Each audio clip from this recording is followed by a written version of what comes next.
guy saved pennies for 45 years. Then he cashed them in, and their total is astounding.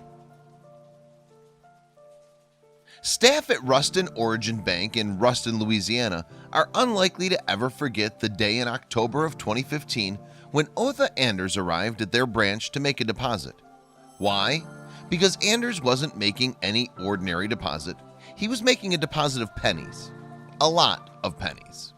In fact, Anders had so many pennies to deposit that transporting them to the bank required a truck, while actually bringing them into the premises needed a cart and a hand barrel. The whole operation also required the help of 5 friends and family members, and the coins were stored in 15 large water bottles, each with a capacity of 5 gallons. Well aware that his penny stash was out of the ordinary, Anders had actually contacted the bank ahead of time to warn them. Speaking to ABC News, the bank's senior vice president, Ryan Kilpatrick, said, "It's shocking for sure. I would say he's done a lot of collecting over the years." Now in his mid-70s, Anders had 45 years prior decided to begin saving the pennies that came his way. As for the very first penny he saved, it was one he had found lying on the ground. Speaking to the News Star in 2015, Anders said, "I became convinced that spotting a lost or dropped penny was an additional God-given incentive, reminding me to always be thankful. There have been days when I failed to pray, and more often than not, a lost or dropped penny would show up to remind me," Anders continued. For years, he had been happy to keep the pennies in his Ruston home, but in 2015, he learned that their total value meant that they weren't covered by his house insurance, so it was time to take them to the bank. Anders had previously worked for the Jackson School Board as a supervisor looking after students who'd been suspended from class. He recalled that the children would save up their pennies and that he would buy them to add to his collection. "But I never allowed anyone, not even my wife nor children, to give me pennies without being compensated," he recalled. Anders singled out his old buddy Jack Domino Kid Brown as being particularly helpful with his coin-saving efforts. "Jack saved nickels as I saved pennies, and every nickel that passed through my hands I would save for him. He did likewise with pennies for me," the hoarder extraordinaire remembered. "Our exchange became competitive by each trying to outdo the other, and consequently our collections. His nickels and my pennies began to multiply." Meanwhile, Anders displayed a certain ruthlessness in his penny collecting habits. If I was at someone's house and I found a penny, I would pick it up and I would keep it. I would always tell the person that if it was a quarter, I would give it back, but since it's a penny, I'm keeping it, he told the News Star. In fact, Anders stopped spending pennies altogether, instead saving them all up to add to his ever-growing collection. He even tried to engineer his spending so that he'd always be due a few pennies in his change. "I would never spend a penny. I would break $1 before giving up a penny," Anders said. This extraordinary penny collection furthermore gave Anders both satisfaction and pleasure. Even when, in the 1970s, the United States government offered a premium of $25 for every $100 worth of pennies handed in, Anders didn't waver. He hung on to his precious pennies. But when the time came to finally let the pennies go, just trucking them to the bank was a job in itself. The incredible estimated weight of the pennies was, it's worth noting, about 2,800 pounds. To put that figure in perspective, it's more than the weight of an average American bison. Now, once the 15 water bottles filled with coins had been hauled into the bank, the next challenge was how to effectively release them from their plastic homes. And it turns out that the quickest way to do this was, well, to take an axe to the containers.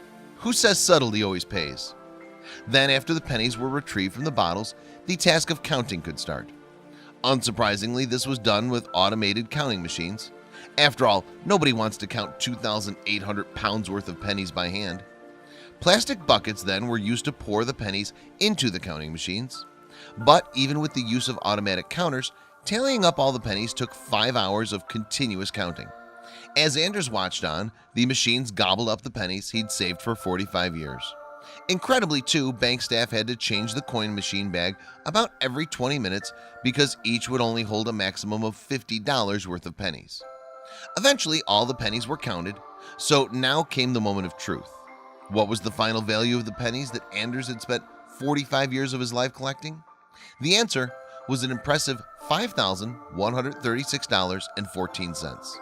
Not a penny less, not a penny more. In total then, Anders had collected 513,614 pennies in 45 years, or 16,425 days. That means that on an average day, he collected around 31 pennies. Here was a man who certainly lived by the adage, see a penny, pick it up, then all day long you'll have good luck. And his luck came in the shape of a cool 5 grand. Actually, Anders admitted that if it hadn't been for the home insurance factor, he would have carried on collecting.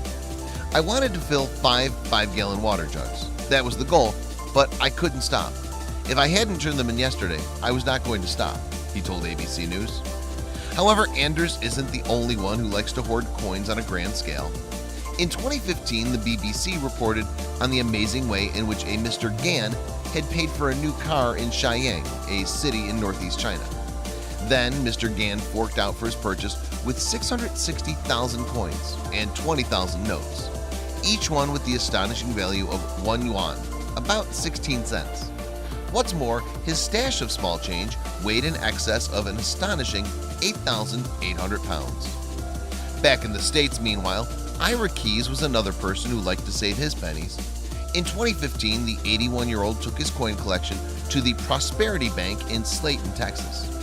Keyes had an impressive 500 pounds of the coinage, amounting to a cash value of $816. Speaking to NBC station KCBD, the senior citizen said his father had told him, "Whatever you do, son, save your money." And Keyes had taken his dad's advice and started saving in 1952. So, back in Ruston, Louisiana, what was Anders going to spend his hard-earned $5,000 on? A wild weekend in Vegas? A Rolex watch? Maybe a gold ingot or two? Disappointingly, the truth was far less romantic. Anders had recently had some expensive dental treatment, is there any other kind? And the money was to go towards paying off the bill.